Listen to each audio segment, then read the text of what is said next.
Alors bonjour, bienvenue sur cette nouvelle vidéo de Poupon Code.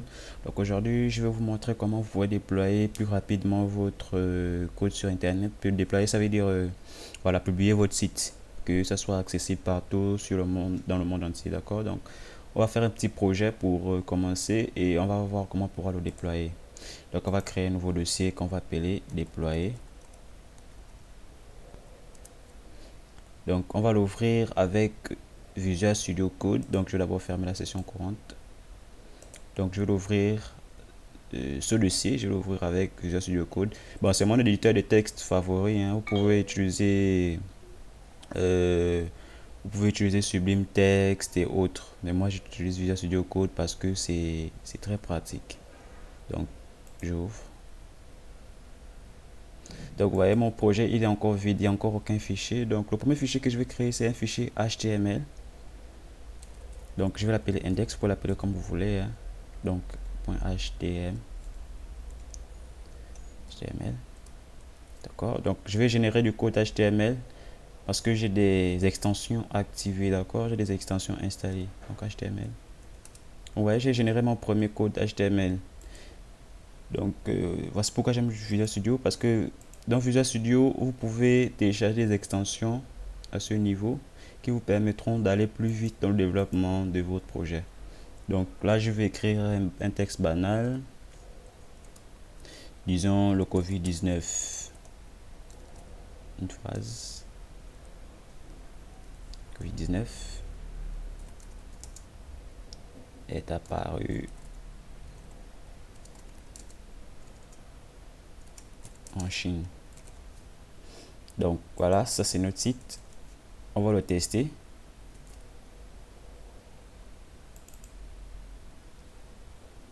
Donc je vois avec Chrome. Voilà. Covid-19 est apparu en Chine. Donc là, je vais pouvoir déployer sur Heroku maintenant. Suivez bien comment je fais. J'ouvre mon terminal. Nouveau terminal. D'accord. Donc le terminal, c'est tout simplement un endroit où on pourrait mettre des commandes et tout, comme change dir, les commandes. En fait, c'est un invité de commande.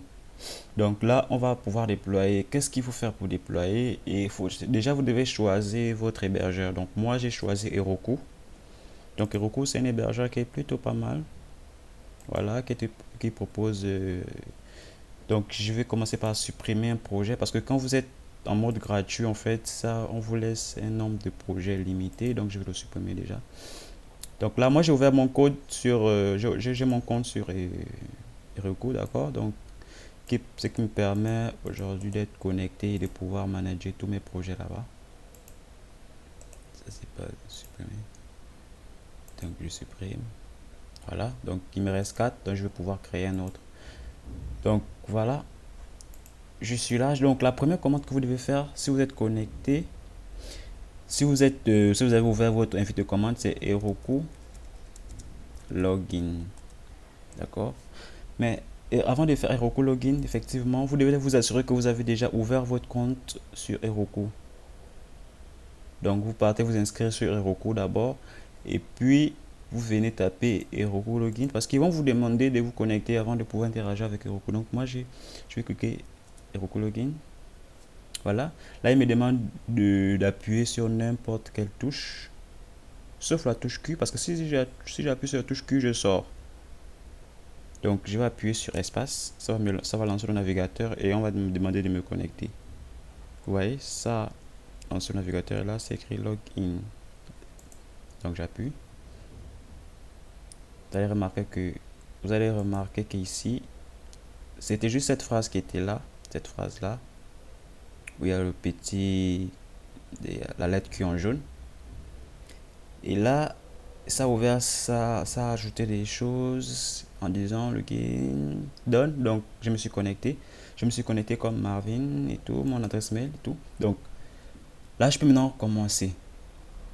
Je vais commencer par la première commande. Donc, on utilise Git pour déployer le code. D'accord? Heroku utilise Git. Donc, vous savez que pour commencer à utiliser Git, vous devez d'abord initialiser avec la commande git init.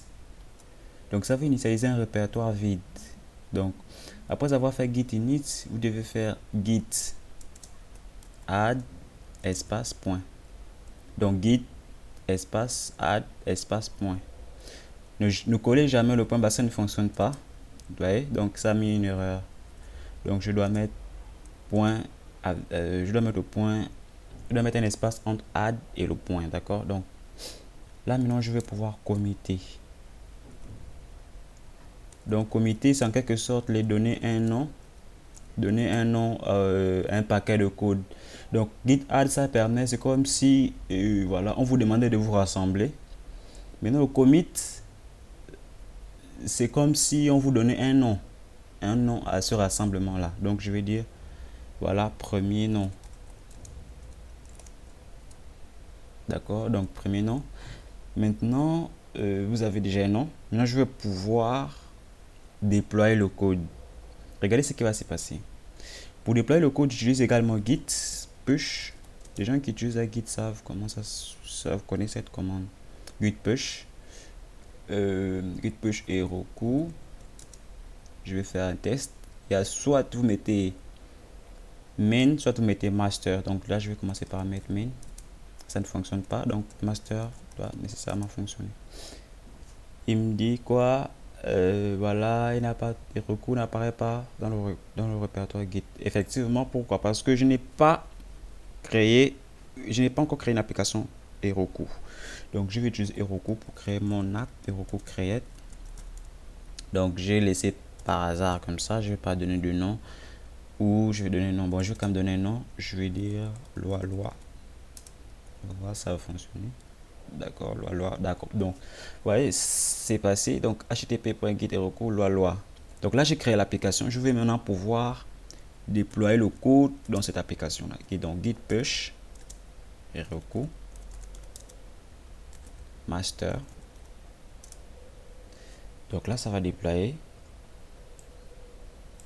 Voilà, il y a une erreur. Il a rejeté en fait. Il a rejeté. Là, vous voyez, il dit quand il est en train de construire la stack, c'est tout simplement, il est en train de reconstruire votre application parce que vous envoyez des bouts de code en fait. Donc, Heroku, qu'est-ce que lui fait? Il reconstitue l'application là-bas. Il remarque que dans la prochaine exécution de code, il détermine quel buildpack tu as utilisé. Le buildpack, c'est comme le moule. Quel est le moule que tu as utilisé pour développer ton application? Pour qui t'assigne un certain serveur. Donc, il a dit aucun langage ne peut être détecté en fait. Donc, c'est le buildpack qui te permet de dire à Heroku que effectivement c'est ce langage avec lequel il a développé l'application. Je vois. Donc, soit c'est PHP, Node.js ou je sais pas trop. Donc, comment on va faire pour dire à Heroku? Donc, quel est le fichier qui parle à Heroku? Le fichier qui parle avec Heroku, c'est le package JSON. Et le package JSON est créé avec la commande npm init. D'accord? Donc là, on va me poser un nombre de questions. Le nom du package, je vais dire Covid. La version, bon, par défaut, description, Covid test. Le point d'entrée, bon, on va mettre index. Hein. Remarquez bien ce point d'entrée, c'est index.js parce que lui s'est dit que c'est une application Node.js qu'on est en train de créer, alors que moi, je vais tout simplement faire un petit site en HTML. Donc je ne mets pas de test, pas de répertoire, pas de mots-clés. Auteur, je vais dire déjà. Hein. C'est OK, je mets yes.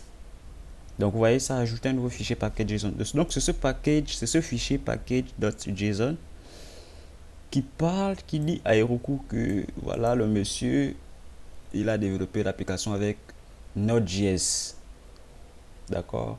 Pour Laravel, il y a certainement d'autres fichiers. D'accord, il y a certainement un autre fichier là-bas qui communique avec Heroku et qui dit à Heroku que cette application a été développée avec Laravel, donc PHP. Donc pour notre cas, c'est Node.js. Node.js utilise ce fichier-là pour dire que je suis présent dans ce projet. Donc là, on va pouvoir committer, déployer notre projet. Donc git. Donc avant de déployer notre projet, je vais d'abord vous faire remarquer que ce projet-là, il existe déjà, il est disponible sur Heroku. Donc il est où? Mes applications personnelles. Donc je vais actualiser. Donc on a créé loi, il est déjà disponible. mais il n'y a pas encore de déploiement, il n'y a encore rien en fait.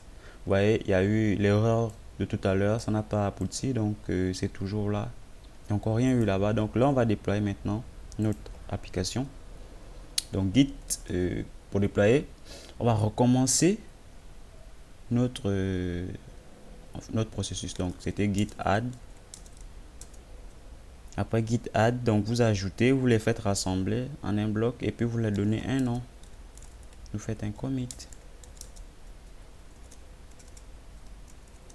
Je vais mettre mon commit. Donc là, je les ai donné un nom. Maintenant, je vais pouvoir déployer avec git toujours push. Git push et Heroku. Écrivez bien Heroku. Master. Donc normalement, ça doit passer.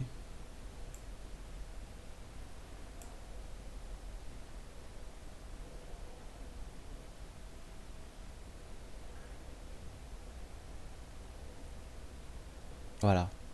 Donc vous voyez, il a mis des applications, construction, il installe, il cache, il n'y a rien à mettre en cache. Voilà, il vous a donné des étapes en anglais qui ont fait en sorte que votre, en fait, qui ont permis au déploiement de votre projet là. Donc là, c'est écrit launching. Ok. Launching, en fait, ça veut dire lancement de l'application. En fait, donc voici l'adresse de notre site internet qu'on va aller tester. Donc on va aller sur Heroku. Donc si j'actualise ici, voilà, vous voyez que avant, si vous avez remarqué, avant il n'y avait pas ce petit texte en vert. Donc comme le déploiement a réussi, c'est devenu vert. Donc on va ouvrir l'application. Ça ne fonctionne pas, effectivement, je comprends parce que, remarquez bien notre code, je vais vous montrer. Je vous ai dit que package.json en fait c'est pour les applications Node.js. Or là, ce n'est pas une application Node.js que j'ai utilisée. Donc j'ai menti à Heroku que c'est une application Node.js en initialisant ce fichier là, le fichier package.json. C'est la présence de ce fichier qui a fait comprendre à Heroku que c'est un fichier, c'est une application Node. Or en réalité ce n'est pas une application Node.js, d'accord? Voici pourquoi. Quand il veut lancer l'application là-bas, il dit qu'il y a une erreur parce qu'effectivement il n'y a pas de fichier index.js, d'accord? Donc il n'y a pas de fichier index.js.